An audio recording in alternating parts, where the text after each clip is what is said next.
And Michael? Doesn't come into it. Suppose you lived in the Cowley Road and Michael worked shifts in a factory. Would he come into it then? Of course he wouldn't. I never think about him. Only about you. And you are where you want to be. You're too perceptive to be anyone's lover. It's a plane flight away, Ginny. Don't know how many hours, not many. 6.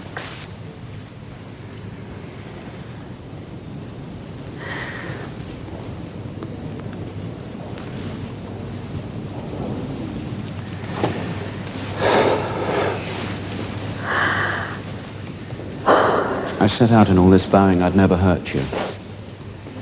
Hey ho, said Anthony Rowley. What am I supposed to do?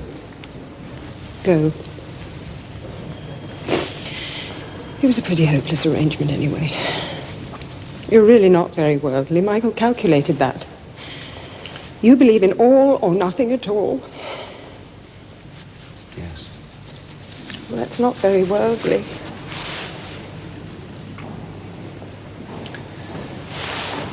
And perhaps you believe in hanging on to the punt and the riverbank at the same time. And it ends in a ducking, I know. I love you, Keith. And I respect you, and I shall miss you. You might have chosen a better location.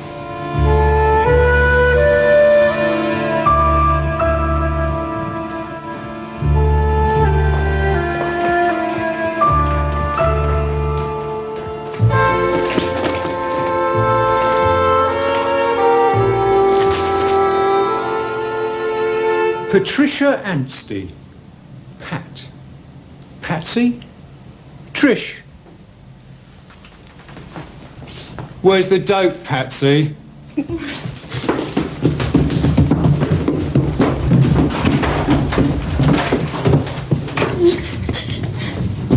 Come on, all right.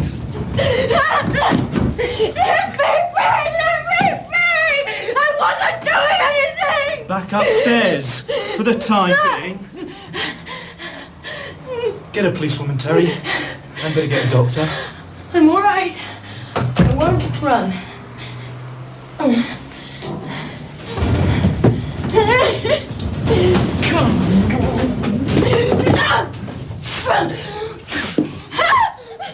You better be crazy, kid, or you're in big stook. Both. Come on, Pat. You don't want to make an exhibition of yourself, now do you? Let's go back upstairs and start again.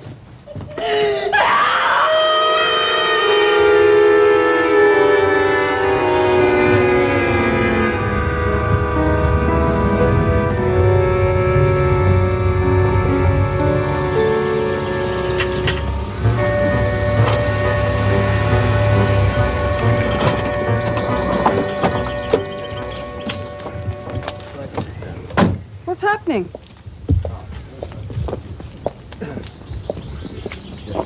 Now, this is my wife. This is Detective Sergeant Dibner from Hinsham. Where's Tish? Now, there's nothing to worry about.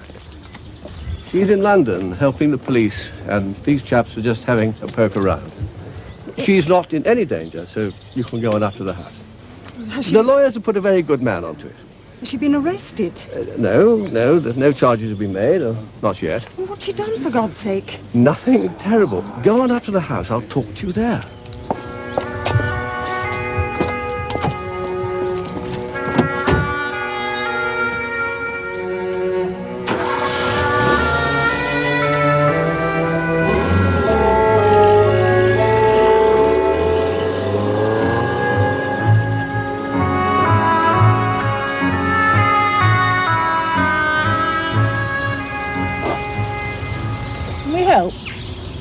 I'm so sorry to put you to all this trouble. Look, Ginny's gone on up to the house. Do see her. She's rather in the dark about things. Well, we all are. This won't take long.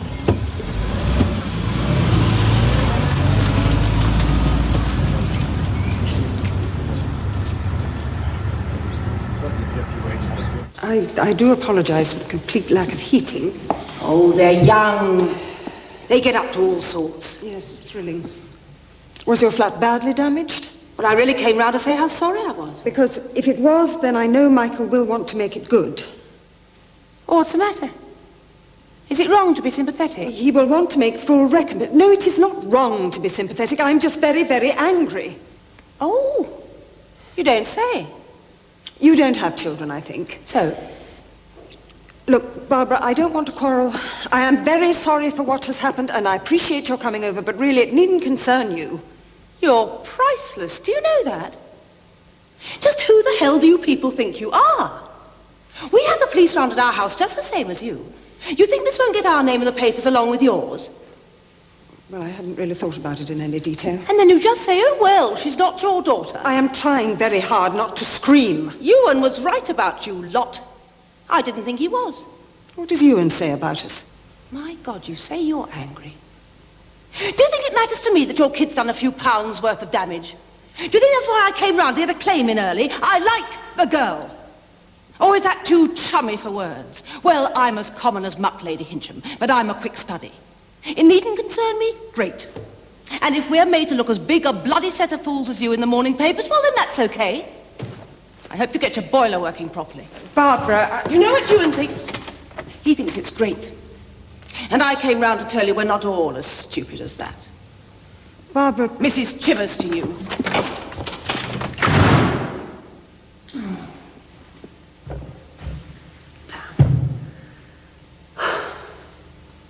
Is she going to be charged with anything? We don't know yet. Well, they used the Chivers place for whatever it was. Apparently. Barbara Chivers won't ever speak to me again. That isn't the issue. Keith would know just what to do.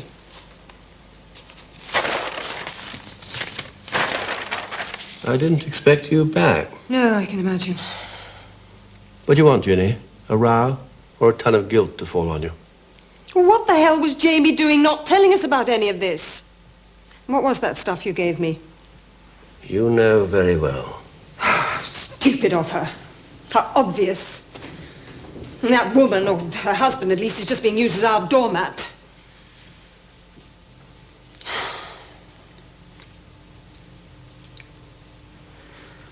Are you going to tell me about Oxford? What about it? All this is supposed to be what I really want. You want to know about Oxford? I have no further reason to go to Oxford unless it is to bail Tish out or to set Jamie and his boyfriend up in some flat above the wool shop. No, that's not you. That's not worthy of you. No, it isn't me. No, it's not me. Keith is going to Canada to work, and I'm very sad about that. I'm going upstairs. You have the Chivers to thank for not pressing charges. You don't think it's in them. And you have some very tidy friends. And what does that mean? I think you know. We were just having a drink. Good. The papers are going to make you look pretty silly, you realize? I haven't been charged with anything. That'll put them straight. I don't know why you're here. We are your family's lawyers. Mr. Chivers' neighbour lays evidence that she finds you in a drugged and comatose state. If the police had found 1 grain of any prohibited substance, you'd have been spending the night here, downstairs. You don't seem able to grasp that. Mr. Chivers' neighbour's an hysterical bitch. She's also a social welfare officer married to a doctor. You can thank your lucky stars he was at a conference while all this was going on. Oh, right. And what am I supposed to do now? Thank you from the bottom of my heart? Am I going to give him a theatre or something? I'm going to drive you home. I have a car. I have you and Chivers' car. I have assured your parents that I will get you back. I am 23, Mr. Rothenstall, and I am not a mental case. Mr. Chivers knows you have the car. Oh, for God's sake. I shall phone your parents and say you're on your way. Home. Where else would I go? I could cheerfully kill her, of course. Then you could saw through her heart with a blunt bread knife and not have her blink. May I propose a drink in the drawing room? And it'll eventually be my fault that she's as stupid as she is. I haven't said that. Not yet.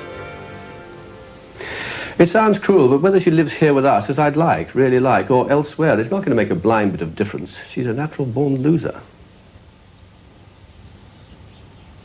There we are, then.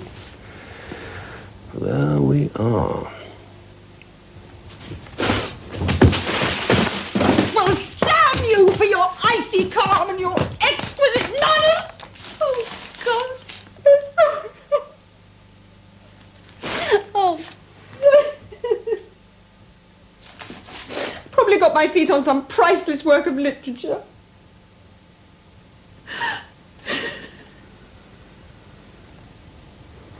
Did you love him very much? Yes. What does very much mean? I loved him. And I made him laugh and he drove me crazy and I still love him. Oh, God. If there's museums, it's bloody libraries. Here.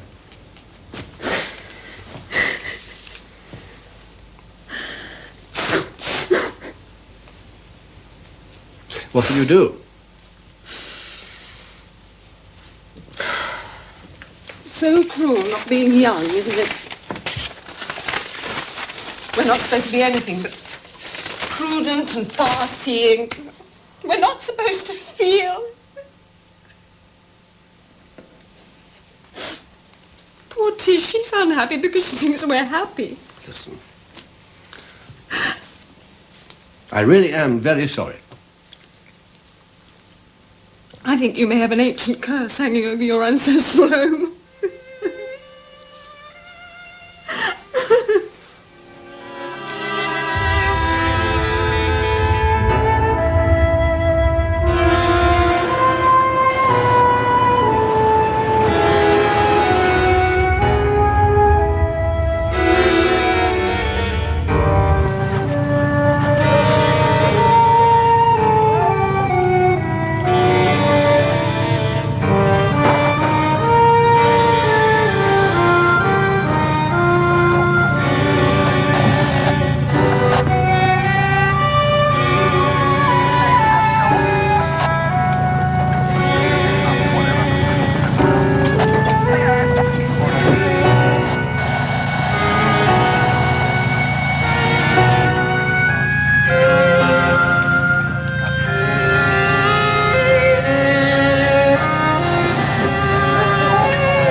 Chelworth continues next Sunday at the same time, 9:15 on BBC One.